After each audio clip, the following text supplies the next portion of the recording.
Have you wondered about living elsewhere after you retire? Well, we have, almost daily. As you know, it's not an overnight decision. Hi, this is Gil and Gene of Retire There, a podcast about places to consider living in during your retirement. We started this show for selfish reasons, because we will be retiring in the next few years, but we're not sure where. Then a light bulb went off in Gene's head. What are others doing? With so many baby boomers retiring, there must be many relocating. So we decided, let's connect with them and pick their brains. But first, a little background. I'm Asian, born in Brazil, and grew up in Flatbush, Brooklyn. I'm an engineer turned attorney and practicing higher ed law at a college who loves working with students, faculty, and staff. I am not Asian. Born and raised in Long Island, New York, a place I always wanted to leave. I am a law librarian working in a court who loves his job. We've lived in Bay Ridge, Brooklyn, New York for many years and have been thinking about our future home. So we'll be speaking to folks from around the country and now around the world who have moved to venues of their dreams and more. And we will share their stories and we will share their intimate secrets. No. I'm just kidding, Gene. But we will provide information that you may not find anywhere else. So stay tuned. Today, we're back to sunny Florida, to the city of Stuart, known as the Sailfish Capital of the world. Gene, did you know that a sailfish is a fish of the genus Istiophorus of billfish living in colder areas of all the seas of the earth? And it holds the record for the fastest speed of any of Earth's marine animals. Believe it or not, I did not know that. All right. For those of you in the audience, a sailfish looks very much like a swordfish, if I'm looking at this correctly. And it is one amazing creature. And it's part of the marlin family, as I understand it.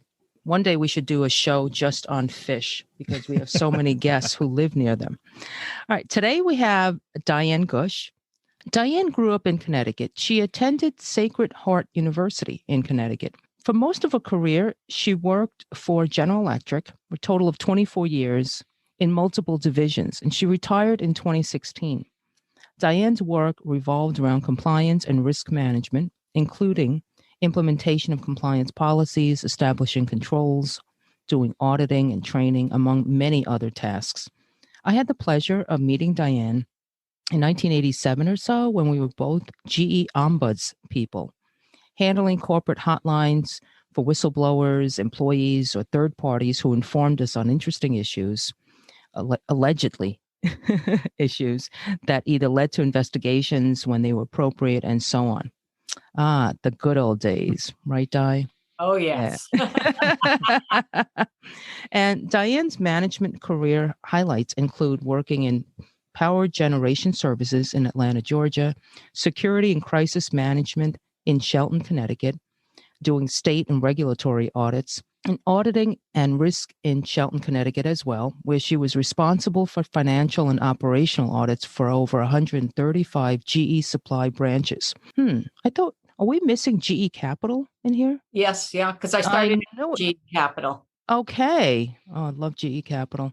Prior to GE, she was vice president at the Bank of New England in Hartford, Connecticut, doing, guess what? Compliance work. For those of us in compliance, this is a huge world, and there's so much work to be done. And unfortunately, there's so many people who do things that they're not supposed to do. So it gives us great job security. Yes, it does. Before retiring, Diane started a concierge services side business called Helping Hands, which we'll ask her about momentarily. But it didn't quite launch as a result of her mother having a heart attack 2 weeks into the startup. Oh, so sad. Between her surgery and cancer, Diane decided she needed to be her mom's helping hands. So with retirement, Diane started working on her tan, relaxing, and happy hours with friends. She notes that she's working on continuing to remain healthy to enjoy the rest of her life, her family, friends, wine, there you go, and sunshine. She's looking forward to traveling more in the future, but for now, she'll remain her mom's caretaker, so she needs to remain close to home. That was one of the reasons why we moved to Bay Ridge over 20 years ago, because we wanted to move out. Where were we, Gene? Oh, I think we were in Brooklyn Heights. Yes. We wanted to start a family, knew that we wanted to be a near family. Okay, so without further ado, Diane Gusch, take us away to Stuart, Florida. Well, I love this little town and so happy I did settle in here. The reason I ended up picking Stewart is very ironic.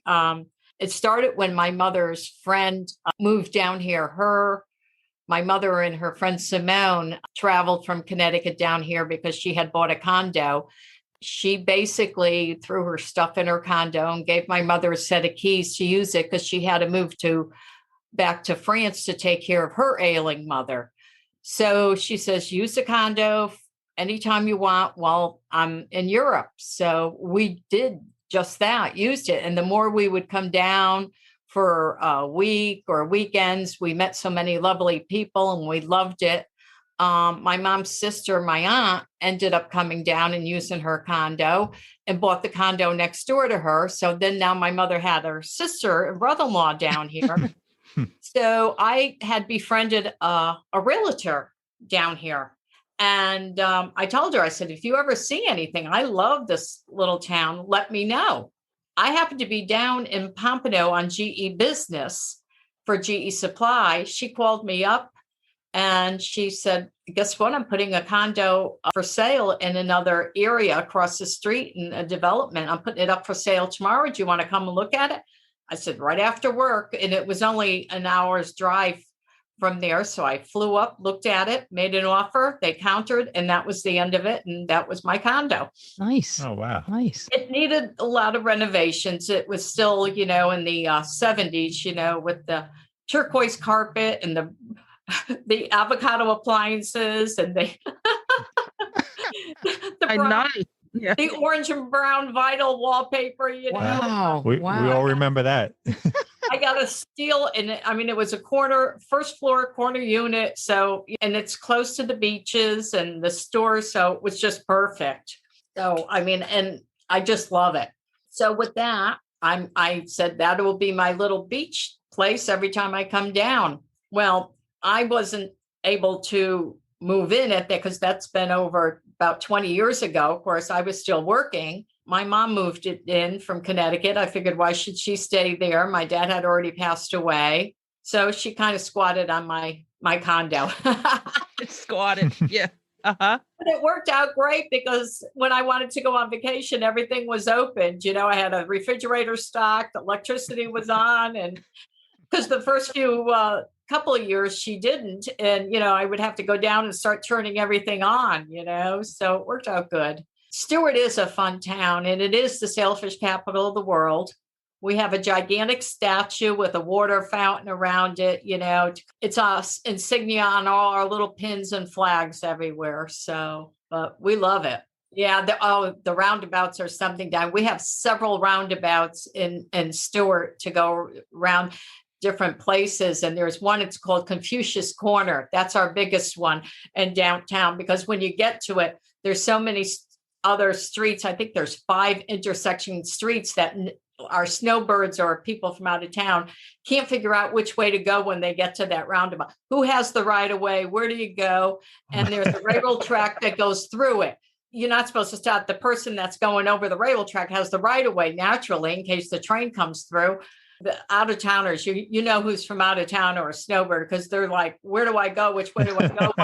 Do I go in the right lane to go straight or the left lane? And that's why it's called Confucius Corner. But there's several of them all over the place. If you don't know how to drive around them. And there's a railroad that goes through it as well on top of it? Yes, there's a railroad. We have a railroad that goes straight through our little town. And what rail is that? Is it Amtrak? Or? No, it's just commercial. But pretty soon they're talking about a passenger. They're talking about our Bright Line, which is now from West Palm to Miami, which is a beautiful consumer railroad.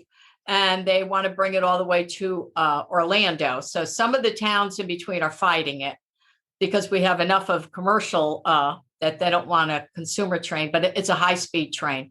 I have taken it from West Palm to Miami, and it's beautiful. Ooh. It's clean, it's high speed, it's beautiful, because my girlfriends and I, for something to do, we were doing that pre-COVID. It was a way to get down to Miami and back. I don't know what they're going to do now. And how long was that trip? It's on the train. It's about an hour and 15 minutes. Not bad. Wow, fast. No, it's so clean, so fast, so nice. But certain towns were fighting the stop because they don't want all that traffic. And I think it would be, I want it in Stewart. I'm for the stop in Stewart. We have the area where they can build and for the parking. Some people aren't. I am, having done it so many times. It's owned by Virgin here. So the name of it wasn't, he just bought it out. It's supposed to be changed to Virgin. Okay. So it's an existing. Yes. Okay. So he's building all that to Orlando, which I'm for too. If I want to go up there for the day, I would, Yeah. It's a little over about a 2-hour drive. If I was to drive, it'd be an hour and 15 minutes if I was to take the train. Right. And you could leave your car behind and you can just enjoy the trip stress-free. Secure parking garages wherever their stops are. Wow. Oh, wow. That's so great. Multi-level, the way you described it? Yes. Okay. And would you say Stewart has a small town vibe or more of a small city vibe? It's a small town vibe. We're one of the few that have our own city police, city town hall. Most of them are run by the county. So they have a county sheriff and all of that, but we're incorporated with our own police department, our own fire department, our own EMS. We're not relying on the county. We have all our own city hall. How does that affect the taxes? It keeps the taxes pretty low. We do well with that. Yeah. I'm a volunteer in the city on, you'll love this, their independent review board. Of course. Good. You have good qualifications. Yeah, well, they were looking for somebody and I happened to see it and I submitted my resume and they hired, the attorney jumped on me like that. So it's been 5 years I've been with them. Oh, that's and great. They were just changing the board up and they were going to reduce from 8 to 5 people. So he called me, he goes, "You do want to stay on, don't you?" I said, "Yes, if you have me. I love the job." Wow. It's all volunteering, but there's not a lot of work because if we get 4 cases a year, that's it. That, knock on wood, we're happy, Yeah. Oh, that's interesting. Yes. And it's hard to just retire to kind of just bathing in the sun. I mean, you need other kind of stimulation, Yes. I say I bathe in the sun. This week I got to the beach 2 times and it was probably the first time in 4 or 5 months that I've been to the beach. Wow. Yeah. Yeah. It's hard. Yeah. How's COVID affecting you guys? I mean, is there, are restaurants closed or? Yeah. Our governor has kept almost everything opened. He's closed very little. And with the vaccines, he's pushed them. People are getting vaccinated 1, 2, 3. My mother and I are both vaccinated twice already. Oh, good. Great. Good. All my friends have gotten their second vaccines already. So it's been, our governor's really been pushing it. Of course, there's not a mandate to wear a mask, which I'm not happy. However, almost every restaurant you go into, all the staff wear masks. You see people wearing the masks into the restaurants till they sit down. They'll put it on to go to the restroom. So even though there's not a mandate, people are still doing it. Yeah. And restaurants on their own may require it, right? I mean, there's nothing. Yeah. And a lot of them know if they don't, people won't eat there. That's right. That's right. It'll hurt business. Yes. I know. I won't eat in the restaurant if the staff doesn't have them. Yeah. That's the last thing you need, right? Jeopardizing your life. So tell us, all these visits to Florida, did you consider other towns or cities? Were there any other competing? I mean, there's so much in Florida. Well, prior to me actually, making that decision, my girlfriend lived in West Palm and I used to visit her a lot. And I used to say I would never live in Florida. It just wasn't for me. And I think it's because she lived in West Palm and it was so busy. and just overcrowded. And I didn't like it. So I said, Florida's not for me. And then she would take me to different places and it would always be south. Mm. And it would be busier. So I could never picture myself living in Florida because it was just too crammed. And my cousins live in South Carolina, and I kind of like that. And I said, well, even in the winter, you get a little chilly. So I still have that little bit of winter. So I said, maybe I'll consider, moving to South Carolina. I've got family there, and they live in the Greenville area, and I loved everything about it. I had gone there on business and I used to go visit them. So that was a consideration. And my mother was in agreement with it. But then when I visited Stewart, I just fell in love with it. It's so quaint. The downtown is just got these little shops, and everybody, once you start to live here and you get to know people, everybody knows you. Wow. The restaurant people, you walk in and, they say hi. Everybody knows me, Dee down here. So, hey, Dee, how you been? I haven't seen you, that type of thing. So, wow. So it's like Mayberry. Yes. If it's a place you frequent, they know you. Okay. I could walk in and, they know probably just what I'm going to order, or it's just so friendly. So it sounds unlike the other places that are crammed. Yes. Okay. Yes. It sounds like some of the towns that are in the west coast of Florida, more mellow. Yes. Yeah. I think although I love the West Coast because I had vacationed over there. Mm-hmm. To me, when I was over there, it may have changed. I haven't been over there too much lately, but except for the Tampa area, because I lived there for a year for work. Like in the Naples area, they seem to pull the sidewalks in at 6:00 over there. It's like there's not much happening after that, know? Yeah. And then there's really, everything is far to do. Whereas on the West Coast here, the East Coast, you're 2 hours to Miami, you're 2 hours to Orlando, up and down the East Coast. And it's cooler on the East Coast. You get the ocean breeze. On the West Coast, you have the Gulf where it's very, it's hot. There's no breeze in that Gulf. And most of the hurricanes come up there and settle there and zoom up that way. Oh, okay. So that was a big decision also. Yeah, I bet I wouldn't want those hurricanes worrying. We get them here, but you like last year, everything went through the Gulf. That makes sense. A lot of times it does. It goes up through there and through Louisiana and the Gulf Coast. Yeah, that makes sense, especially when you're looking at those weather maps and those little circles with the eye and all that. Yeah. Have you ever had to evacuate? Yes, we did 2 years ago. It turned out we probably didn't have to, but I put up the shutters and it was coming like right for Stewart and going up. So what we did is, and my mother's on oxygen, so I didn't want to take the chance of losing the power.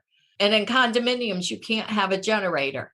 So we went south because it wasn't going to hit down south. So I called and got a hotel and for 2 days and we went south and we were fine. Wow. That was smart. Yeah. I looked at it, and I says, okay, it's coming this way and it's going up that way. We're going to go down that way. So I got a hotel at the Marriott down south and we were fine. I told my girlfriend we were going to be down there. I hadn't seen her for a while. She came, she joined us for dinner. It's good that you were able to get a reservation. Yeah. Well, I looked at it in advance. People keep waiting and waiting. I said to my mother, I'm going to do it. Even if I lose 1 day's room, if I have to, I'd rather be safe than be sorry. Right. Yeah. If I have to cancel and lose 1 day's room, I'll do it. At least we have it, because if you wait too long, you don't have it. Then people are scrambling. And right. With her on oxygen, I have to do that. So, I prepare ahead of time for everything. And I just, I'll chalk it up with a grain of salt if I have to lose a room, Yeah. And the Marriott's a nice place to stay, even if you wind up having a little short trip for no reason, it's good. Exactly. That's what I told her. I says, we can still go. We'll catch up with Sandy, Yeah. Lives down there. Yeah. So let me ask you, the cost of living, of course, further north, like Connecticut, is a lot higher. And we know the financial savings of Florida. But what is the cost of living difference to you? one of the big things is if you're still working or there's no income tax down here at all. It's zero income tax. So when I first moved down here, I was still working for 6 years. I lived in Tampa for 1 year. That's where they transferred me when I was with GE Energy. So they transferred me. I was working 1 year there, and then they let me move here to continue working out of the house. So there was no income tax whatsoever taken out of my salary. So that was a big. Just federal, no state income tax, you mean, right? Right. No state. Yeah. Mm-hmm. And then I find the prices of gas on your car is much cheaper down here than in Connecticut, because my sister and I are always comparing prices. Food, I would say probably about the same, because my sister's going grocery shopping with me when she comes down here. But we have a lot of happy hours with cheap prices for drinks, half price drinks and I don't eat a lot. So as a retiree, my friends and I take my mother out, we go out for a little drink and a little bite to eat. And, maybe for $20, my mother and I can have dinner. What? Wow. Yes. Yeah. That's amazing. Yeah, it is. So is that the early bird special? No. Yeah. Something like that, because we eat early here, so. No, Gene loves the early birds. Hey, why not? Yeah. And there's a lot of them. And in the summertime, when the snowbirds are gone, you get such deals because the restaurants are empty. So they want the locals to come in. Mm-hmm. So, it's a win-win for stuff like that. Yeah. So that's something I always thought about. So when you live in Florida, you see a lot of snowbirds. Does it interrupt the flow of things? Does it make it so congested? Yes, I'm not going to lie about it. Right now, it's very congested. But then again, they're spending money here, and that keeps everything going. Yeah, true. Sometimes we just, okay, let them have fun. They're going to be gone, Then we see the car trailers coming in that transport the cars back up. So as soon as we see one or two of those, we go, yay, they're leaving. That's interesting. So they fly down and they have their car transported. Yeah, a lot of them do. Oh, my goodness. Oh, I didn't think of it that way. We always think of not even taking the car. Yeah. Or renting a car. Oh, my goodness. Well, if you're coming for 3 or 4 months, I guess it's worth it. Yeah. And what about the real estate taxes? How are they? Stuart? It depends on the size of your house, your condo. Like now, for my condo that I had it homesteaded. And for that little condo, it was a 1-bedroom, corner unit, first floor, 1.5 baths. When I had it homesteaded, the taxes on that were only $200 a month. Oh, wow. But now I can't homestead it anymore because we're not living in that particular one. So they just went up to $1,100. It was $200 a year. And now I'm not living in it anymore. I've got to use it as a rental. It's $1,100 a year. Oh, that's a big jump. So cheap, though. $1,100 a year. No, I was just thinking, 200 to 11. Yeah. Mm-hmm. Yeah, absolutely. See, so if you have a place that you homestead, your taxes go down really low. Oh, but my mother had to move in here with me. Mm-hmm. So that condo that I had originally bought, 20 years ago, it's too small for us to live in. So, but it depends on the size of your house, whether it's a condo or a house, how big your yard is. So, but everybody says they're comparative. No one complains about the taxes. And Stewart has the lowest taxes. I forget what the mill rate is, but you go 1-2 towns over to Port St. Lucie. Theirs are probably one of the highest in Florida. Oh, wow. So how far is Port St. Lucie in terms of driving? Oh, probably about 15 minutes, if that. Oh. Yeah, it's not that far at all, because people I know find beautiful big homes there that are affordable, but they don't want it because of the taxes. Oh, interesting. Because I know Port St. Lucie because we've gone to Club Med there. Yes. Right? That's the big Club Med? Okay. Yeah. And that Club Med is real close because that's right on the border, which is like only 10 miles. So we go to Club Med sometimes for the day, the girls and I. Oh, that's nice. Yeah. Yeah. We'll get a day pass. If there's a bunch of girls, we go over for the day to do all the sports. Okay. We go early in the morning. We have our breakfast, lunch, and we usually will do dinner out. Yeah. What do they charge for one of those day passes? I think it could be anywhere from $80 to $110, depending on the season. Oh, not bad. Yeah. No, it's not, to do all those water sports. Yeah. Oh, that's so neat. That's great. That's good to know. Talk to us about healthcare and what that's like, what's available in Stewart. I'm on Medicare and AARP as my supplement. Mm-hmm. And I have wonderful doctors. They take all of that. Oh, good. And I've never had any issues. Our local hospital, which used to be Martin Memorial, was just taken over by Cleveland Clinic. So they're managing it now. I mean, my mother and I both have fantastic doctors, and we both have a lot of medical issues. Mm-hmm. And the doctors are all great. Of course, I research all the doctors, you know. So of course. You know, they're they didn't get their degree in some island you'd never heard of. Hey, don't make fun of Grenada. No, I think she's heard of Grenada.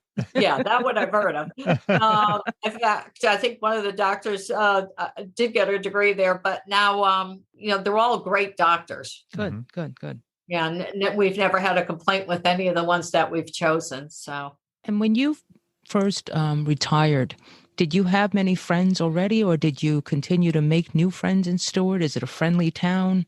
It is a friendly town. When I first moved here, it was difficult because I was working from home and I wasn't going out much. If I went out with my mother on Friday nights and all her friends. And then, You're so then I said, this has got to stop. I got to meet people my own age. This isn't good. You're a good daughter. Oh, yeah. But she was healthier then. She was living on her own. She was driving, but then I would just meet them. So I said, I've got to do something. So I don't know if you've ever heard of the app, the Meetups. Yes, yes. Mm-hmm. So it was like the end of December, I went in and I developed a meetup and I started my own group and called it Martini Tuesday Nights. I figured of Stewart. I figured that would be a catchy name. Who doesn't want to go on a Tuesday night for a martini? Well, I ended up getting a very large group joining that. Oh my goodness. And we went, but then, you get a lot of people that join that you wish they didn't join, So after about 2 years, I said, the group got very big. I think there was like 80 people in the group, probably about 40 that were active. Oh my Lord. So then I said, I don't want to do this anymore. And a bunch of us really agreed that, some of the people were, not worth having. So I disbanded the group and I think there was about 20 of us that became really close. Wow. We started a new group and allowed only 20 people to join. And when I started the new group, it was full so that nobody could join. Oh my goodness. 20 of us now became really good, close friends. And we call it the Epicurean explorers because we're really into food. Oh, I like that. Because we like to go out to like gourmet dinners and stuff like that. Nice. This past year has put a damper on it. We're hoping that we'll be able to revamp it. But I know. Yeah. It's guys and girls. We're single, a couple of married couples, like that. But we get close. So nice. You talk about the restaurants. How are the restaurants in Stewart? Oh, they're great. I mean, you have a couple of chains, but then you have a couple of really local ones that some of them are high end. Some of them are just, nice, medium level. And they're really, really, really good restaurants. My favorite is downtown. It's called Lorenzo's, and it's just Italian fusion type restaurant. So, yeah, I remember when you and I would meet up around Grand Central Station and try all those different restaurants. How would you compare the diversity of food down there? Oh, it's great. We have all kinds. I mean, we have the Indian, we have Thai. The only thing we have the Italian fusion. We have a lot of Southern farm to table type. We have a couple of good ones like that. I love a couple of new ones just opened up in Jupiter because I go down to Jupiter a lot. Joe Namath actually opened it up with another guy. Mm-hmm. And it's very unusual food, kind of eclectic food, So it's three buildings together you can walk one to the other, and one's like a high-end sit-down restaurant. The other's kind of it's called one. That's the Beak, and the other one's Lucky Shucks. It's kind of oysters and stuff. But it's the way the food on there is very unusual. You're not. What do you mean? It's just the way he cooks it. It's like it's not a typical sandwich. He'll add all this very unusual twist of sauces and this and that to it, and then he has what he called topside, and like he might have a Cuban sandwich, but it's not going to be on a Cuban bun. It's going to be on like an Asian bun with some other stuff to it. And yeah, the whoever the chef is takes something and then changes everything to it. Wow, cool. That sounds very New York and Californian. Yeah. The only thing we don't have good, we have a lot of Italian restaurants, regular Italian pizza. The only thing we don't have good here is a Chinese restaurant.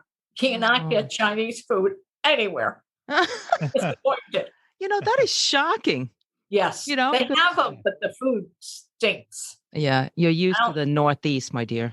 Yeah, I know. Well, that's a good tip for me. Good to know. Yeah. And I'm not going to start one because I can't cook very well. So that's not true. Neither can I. Well, one of my sisters is a chef, so maybe I'll drag her down if here you go. Go there. Yeah. Okay. But you can't get good pizza there? Yeah, finally. See, I love Connecticut pizza. Me too. New Haven. Yeah. The guy used to cook on Worcester Avenue in New Haven. Last year opened up a pizza place here. Wow. Just like New Haven. Oh my God, I'm there all the time. We've already made friends. Jimmy and Diane know me well. Wow. I bet he's doing well. Yeah. Yeah, he's doing so well. He's going to knock out the store next to him is going, and he's knocking it out and expanding. Wow, that's great. So he closed in Connecticut? Well, he worked for the Connecticut pizza places on Worcester Street for Pepe. I see. Oh, he did. Wow. Okay. He worked for Pepe's and Sally's. Yeah. Oh, wow. Oh, the two famous ones. Yeah. Yeah. Lucky you. Yeah. Yeah. Well, it's a good thing he's not near us because Gene's a pizza aficionado. He's not going to relocate anywhere without checking out the pizza first. Trust me. And there is one place on the island that makes a pizza very close to New York. Mm-hmm. A cheap pizza. Yeah. Okay. Yeah. It's all in the water, right, Gene? That's disputed. I don't know how true that is, but anyway. Okay. So aside from beach and restaurants, what other types of entertainment are popular in Stewart? If you could find a nice place that has music, people love to go out at night to listen to music, have a couple of drinks, listen to music. If it's good, they dance, to it.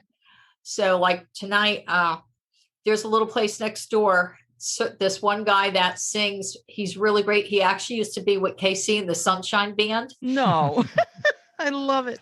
He usually sings. So if he's singing, we may go there for dinner. He's out on the patio. So we'll have a bite to eat next door and listen to him sing and dance. He loves my mother. He thinks she's the best. That's great. And if he's there, a couple of my girlfriends might pop down. Oh, say hi to Helen for me. I will. And what about, I hear there are a lot of artists in town. And there's one place called the Fish House Art Center. Are there many artists around? Yes, there are. And there's more and more lately that are opening up. They just opened up and I haven't had a chance to go see it. The Fish House is down in Salerno. And I haven't been there since they redid it. They just made that huge and they're looking for more artists to come in and participate on shows. And they just opened up a brand new art show. In fact, this weekend, they're having a big open house and wine tasting there tomorrow across the bridge from my condo. So that's a whole new, I forget what they're calling it, but they're doing all kinds of fashion and art and wine tasting in another Harbor Bay Plaza. So they're trying to bring more art into the whole area that way. And my girlfriend and her husband, she designs art, jewelry, and she paints, and her husband is a pottery. And they just got a building, and she just is opening that up. She's going to have her grand opening, I think, next week. They're waiting to do some more painting on the outside of their store. And they just moved from New York, like Troy area, down here. Oh, wow. What about, is Stewart a walkable town? Do you need a car? How's that? Well, if you live close to the main street, which is Ocean Avenue, then you could just walk all around downtown very easily. Mm-hmm. And they also have a tram downtown. So if you want to go to a couple of the restaurants that are on the water or around town, you can hop on this little tram and it'll bring you all around to the downtown areas and restaurants that way. But if you want to go through all of Stewart, you do need a car. So many people drive. I assume many people have cars. Yes. Yes. Tell us, you're in a condominium, you said, right? Yes. Okay. So it's a single story. Well, no, I'm on a single story. Right. You're in a single story unit, I should say. Yeah. People live above me. And for the most part, is the area, a condominium area, is it elder friendly? Yes. Can you talk to us about your move from Connecticut? Was it difficult? Did you have a lot to, unload? And I know you did it over the years, but still. For me, the move was easy because, well, when my mother first moved down here, I just moved all her clothes and stuff because in the condo I had first bought, I bought all new furniture for it down here. Mm-hmm. So that was easy. Then when I moved, my original move was from Connecticut to Tampa because GE transferred me there. Oh, right. So that move was easy because they moved me there and I had gotten rid of a lot because the little apartment I had in Tampa was small. So I couldn't bring a lot of stuff with me. Oh, so that was your big purge, really. Yeah. Yes. Mm-hmm.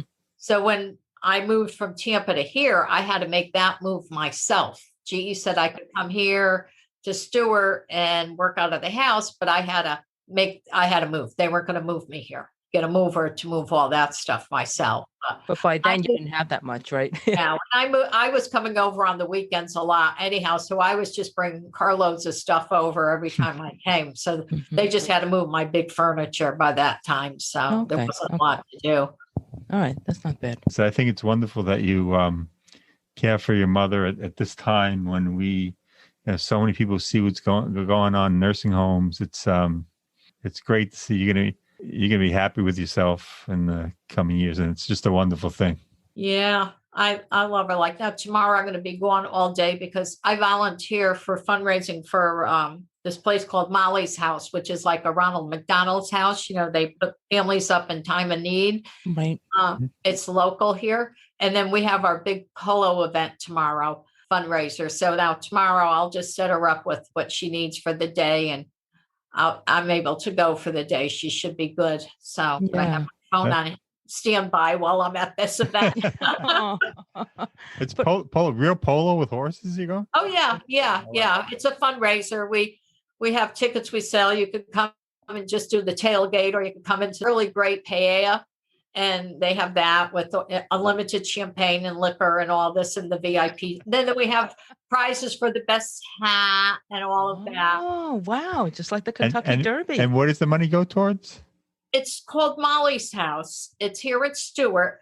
Molly had a rare case of leukemia when she was young. And she had to go around the state in all these places for different treatments. And her dying wish was that her father raised money to build something like this in Stewart. She died when I think she was like 12, because they just couldn't find a cure for her. So the town got together and raised the money, and they have the house built now. Sleeps 12 families. Wow. And it's beautiful. Each has a room with their own bathroom. It's 2 levels. Each level has its own kitchen. Beautiful. They renovated the kitchens, I think 3 years ago. They swap out the mattresses, are donated every so many years. Nice. So beautiful park in the back. It's just a gorgeous building. And like, if you're in the hospital and your family has to come and stay and they don't have money for a hotel, we'll put you up in Molly's house, Oh, that's great. That's really great. Yeah. Yeah, that reminds me. Tell us about Helping Hands, or Helping Hands Ladies you were going to start. Oh, yeah. Helping Hands was a business I started. Got it all on social media, and I got my cards all written up and everything. I was going to do that after my retirement. And just when I was about to launch it, my mom had her heart attack. So, between the heart attack and her cancer, I just wasn't able to get it started. So I stopped that, and because the Helping Hands was like going to be something that I was going to do, like to help basically seniors around here, take them to the store, take them to lunch, bring them to the airport, basically run errands for them that they might need, help them write cards out at Christmas if they wanted that done. I had a whole list of different things, and I wasn't able to do it because of my mom. So now my helping hands are with her. Absolutely. And I enjoy doing it. Yeah. That sounds like great idea. Now, tell us, where is the nearest airport, and does it fly out internationally and so forth? The closest airport would be West Palm, which is about 45-minute drive from here. I know they call it West Palm International Airport. However, I'm not sure. It doesn't go to a lot of places like international that you would think. I think, their international is Canada and maybe Mexico. So if you wanted to go international, you'd have to go to Fort Lauderdale or Miami. So Fort Lauderdale is probably like an hour and 15 minutes, and Miami is 2 hours. Oh, okay. Not so bad. That's not so bad. No. And you could get shuttles down there if you didn't want to drive. So, Diane, what advice would you have for future retirees who are looking to relocate? I think the best thing is to probably visit the area that you think you want to retire, and spend at least 2 weeks there, if you can, a month. I had a friend come down, and that's what she did. She spent the month down in this area, and she traveled to Boynton Beach. She traveled a bunch of the areas around here. And then she went and stayed in I think it was Charlotte or Myrtle Beach, and did the same. And she ended up retiring in Myrtle Beach.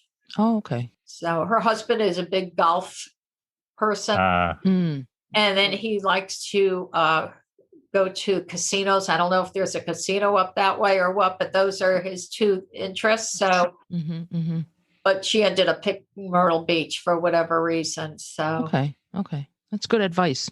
And she's from Connecticut, so it's closer to go back to Connecticut. They drive to Connecticut back and forth. So, wow. So that's quite a ride. Yeah. So I guess it was better than Florida, being up to Myrtle Beach than here. Sure. So. Okay. Well, this has been great. It's so good to catch up. We want to thank you for all your time. Yeah. Thank you so much. You're wonderful.